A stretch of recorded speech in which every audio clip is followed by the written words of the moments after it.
Hello everyone, welcome to DPS biology classes, and today we are going to discuss about sexual reproduction in rhizopus. In the previous video we have already discussed about the systematic position of rhizopus, then the vegetative structure and asexual reproduction in rhizopus. So in this video we are going to discuss about the sexual reproduction in rhizopus. So the sexual reproduction in rhizopus occur by gametangial copulation.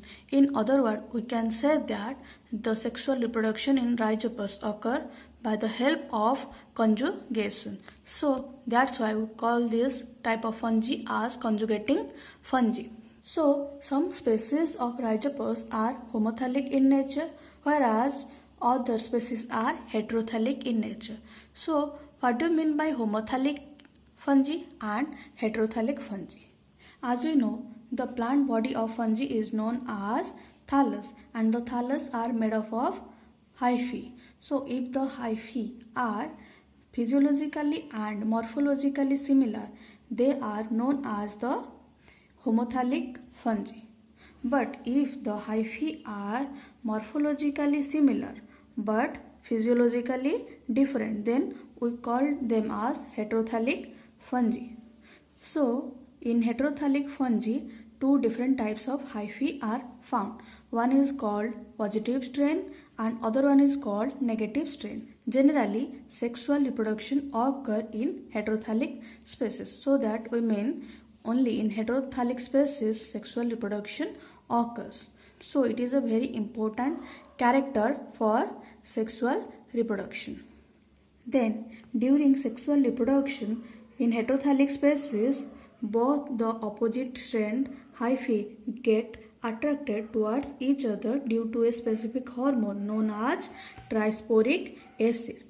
जैसे कि हमको पता है sexual reproduction सिर्फ हेटेरोथैलिक spaces के पास ही होता है. तो जिन फंजी के पास हेटेरोथैलिक हाइफी पाए जाते हैं, सिर्फ उन्हीं फंजी के पास सेक्सुअल रिप्रोडक्शन होता है. ठीक है.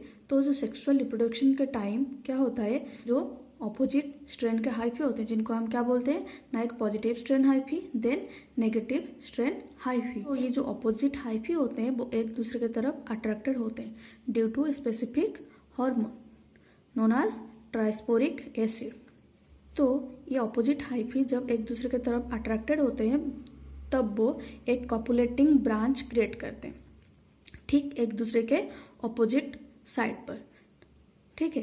तो यहाँ पर क्या होता है, कॉपुलेटिंग ब्रांच क्रिएट होता है जिसे हम क्या बोलते हैं ना, प्रोगैमेटांजिया. क्या बोलते हैं, प्रोगैमेटांजिया.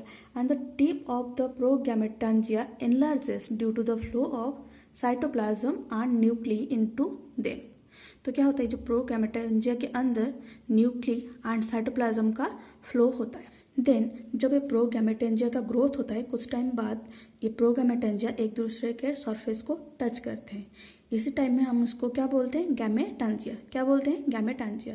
देन इस गैमेटांजियल कंडीशन में क्या होता है, एक सेप्टल लेयर फॉर्मेशन होता है. क्या होता है, एक सेप्टल लेयर फॉर्मेशन होता है. देन जनरली हमको पता है जो जाइगोमाइकोटा डिवीजन के अंडर जो सारे फंजी आते हैं वो जनरली क्या होते हैं ना, आसेप्टेड नेचर के होते हैं. मतलब उनके पास कोई भी सेप्टा या फिर पार्टीशन वॉल नहीं पाया जाता है. लेकिन ड्यूरिंग सेक्सुअल रिप्रोडक्शन इनके पास सेप्टा या फिर पार्टीशन वॉल का डेवलपमेंट होता है.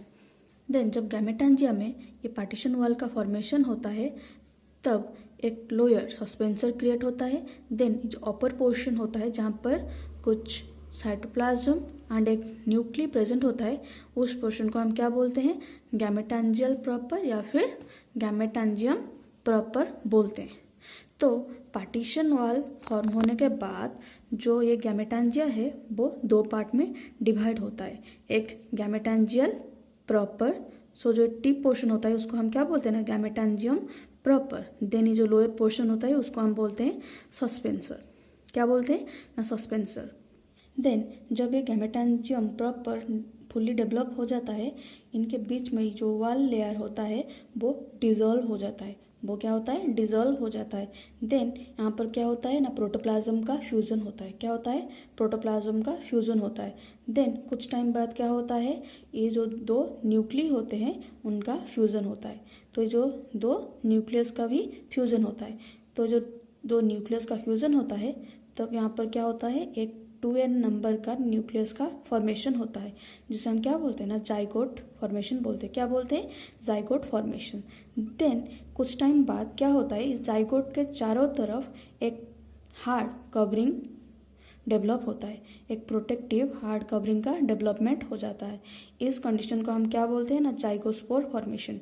तो इस स्ट्रक्चर को हम क्या बोलते हैं, जाइगोस्पोर। तो यहाँ पर क्या होता है, बीच में एक 2n नंबर का न्यूक्लियस होता है, देन कुछ साइटोप्लाज्म होते हैं, देन एक outer thick protective layer present होता है।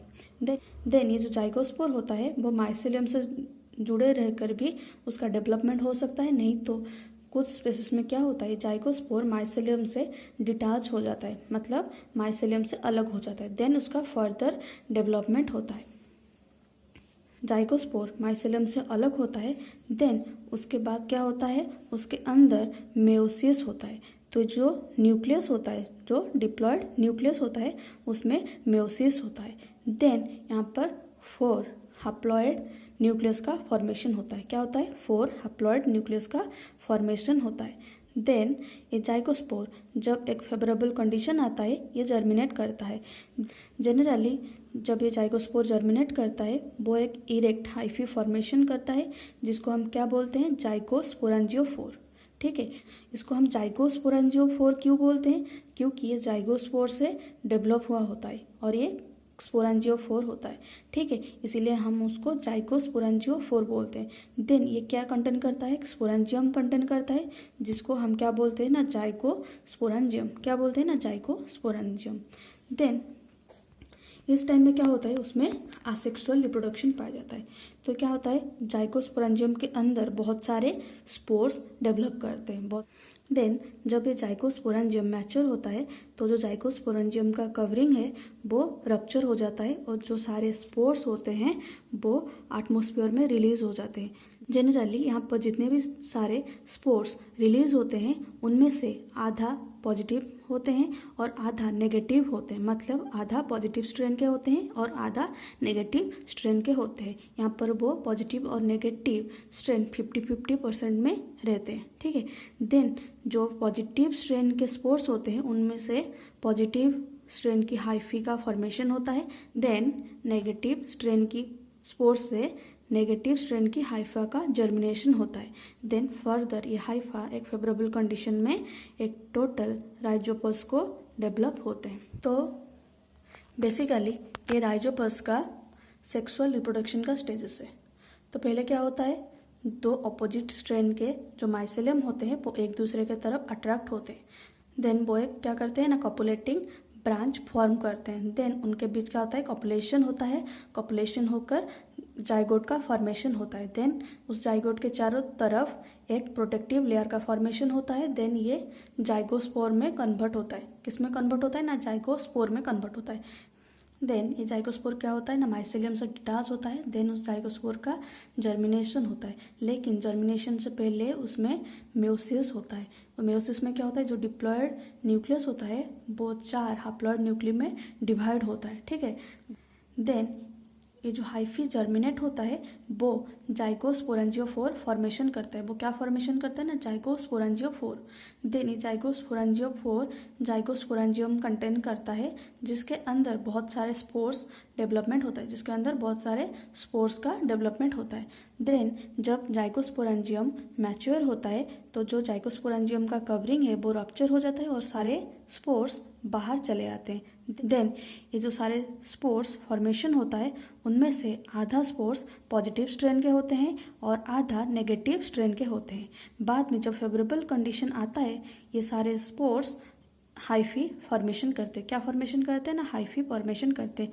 पॉजिटिव स्ट्रेन से पॉजिटिव हाइफी का फॉर्मेशन होता है, नेगेटिव स्ट्रेन से नेगेटिव हाइफी का फॉर्मेशन होता है। देन जब फेवरेबल कंडीशन मिलता है बोथ द हाइफी एक कंप्लीट राइजोपस को डेवलप होते हैं। ठीक है, तो ये उसका सेक्सुअल रिप्रोडक्शन का कंप्लीट स्टेजेस है। Then let's discuss about the life cycle of Rhizopus. Generally Rhizopus के पास हैप्लॉन्टिक टाइप के लाइफ साइकिल देखा जाता है। तो ये बेसिकली राइजोपस का होल लाइफ साइकिल है।